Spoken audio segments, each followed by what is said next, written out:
much lasts us virtually unchanged through the entire first two series. In other words, things happen to her. She has some experiences, certainly. Her father dies. That is traumatic. Certainly, her relationship with Elliot develops. Things happen. But we know, let us say, Catherine, awfully well. I think that at least we can say. It's like 5 episodes in. So I think that in contrast of the episodes we have in third season, where we see a lot more of Diana, but usually on her own.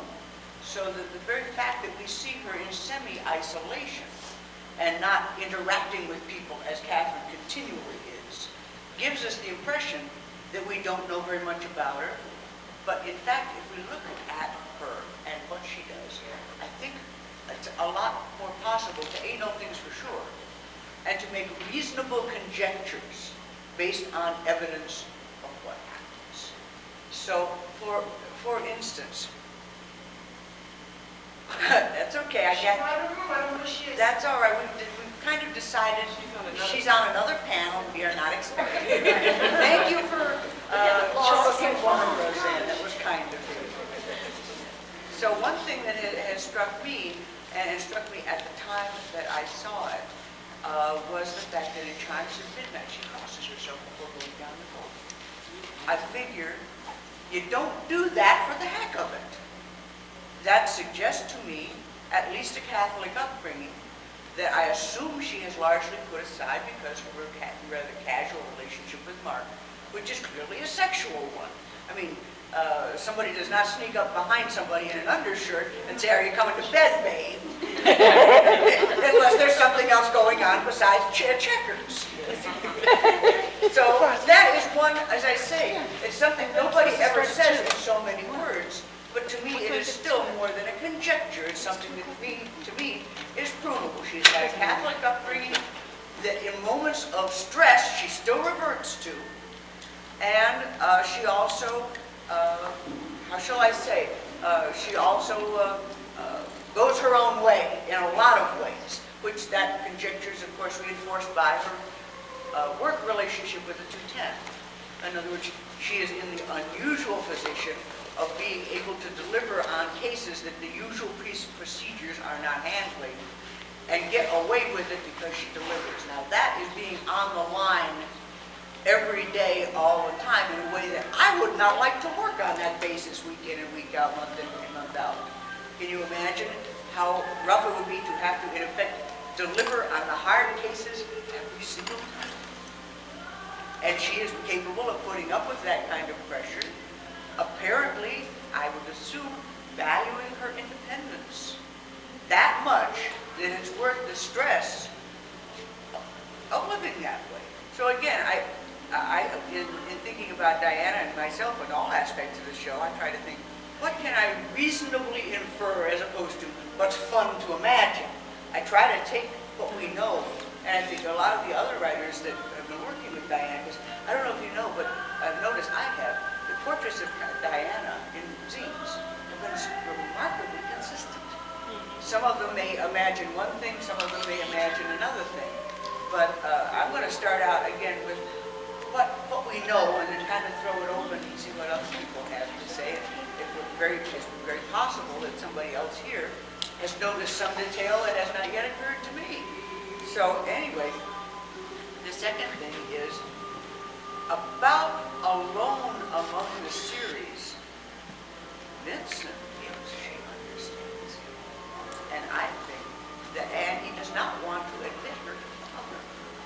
When he comes home from having in a time to heal, and he comes home having been tended by a strange woman in her loft for at least 3 days. Father says, "Where have you been?" His remark is rather curtly, "Healing." And in the same token, so in other words, she is not somebody he is prepared to share with other people at first, and he knows his father would not take too kindly to this, I assume. In other words, Vincent is not usually this reticent.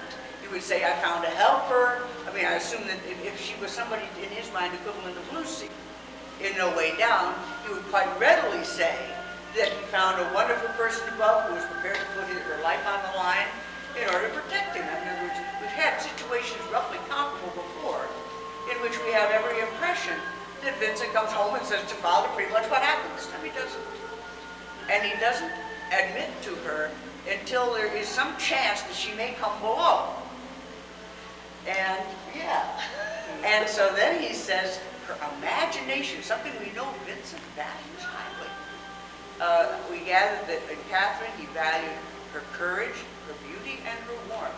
With Diana, the first thing apparently that he mentions and smiles doing it, we haven't got all that many Vincent smiles on tape, but that's one of them, that her imagination is remarkable.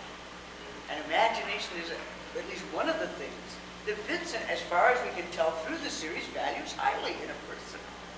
And then he says, she understands in a tone that he doesn't give to very many things. So clearly, let us say, Diana, whatever, clearly we do not end up with a fully developed relationship with them by the end of the series where it stops. But clearly it would be wrong to categorize for Vincent Diana as another person of the many who came forward to help him when he was in difficulty. He himself puts her outside that category by the way he reacts. And I think that is not a conjecture. As best I can tell, it is a fact.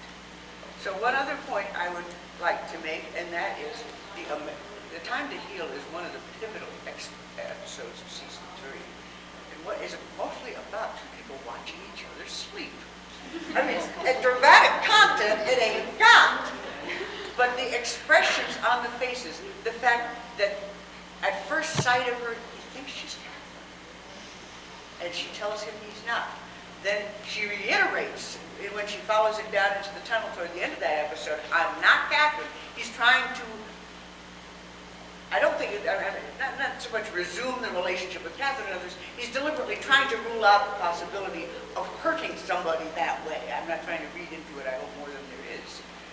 But she says again to him, I am not Catherine. In other words, the rules that applied to Catherine, supposing they did, don't apply to me. You've got to start fresh from this relationship. So I think a lot of the fiction that is, pardon me, in my particular view, kind of pussyfooty, have Diana kind of creeping up and saying, I know I can never replace Catherine. I know I'm a slug in a slime, but please let me hang around a little while. That is not what we see on the screen. What we see in the forest of the night. I'm so glad that episode was finally shown. Is her charging up in his face, saying, don't do this, it doesn't work. I've been there, in other words, using her own standards to apply to him, not making any exceptions for what he is. Saying, in effect, human standards apply to you too, and you're wrong. Who else in this series ever does that? And Vincent backs off.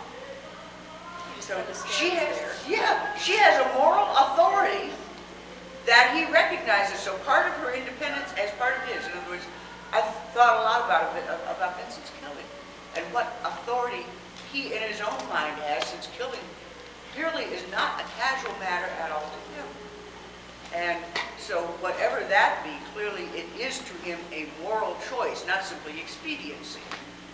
And for Diana, in her independence, the fact that in her independence she can get away with things only makes to her the sense of responsibility that she has the stronger, as far as I can see, as far as it applies to Vincent. And she did this so charmingly when Vincent looks her in the eyes and says, I'm thinking of Catherine, I'm always thinking of you. And she goes,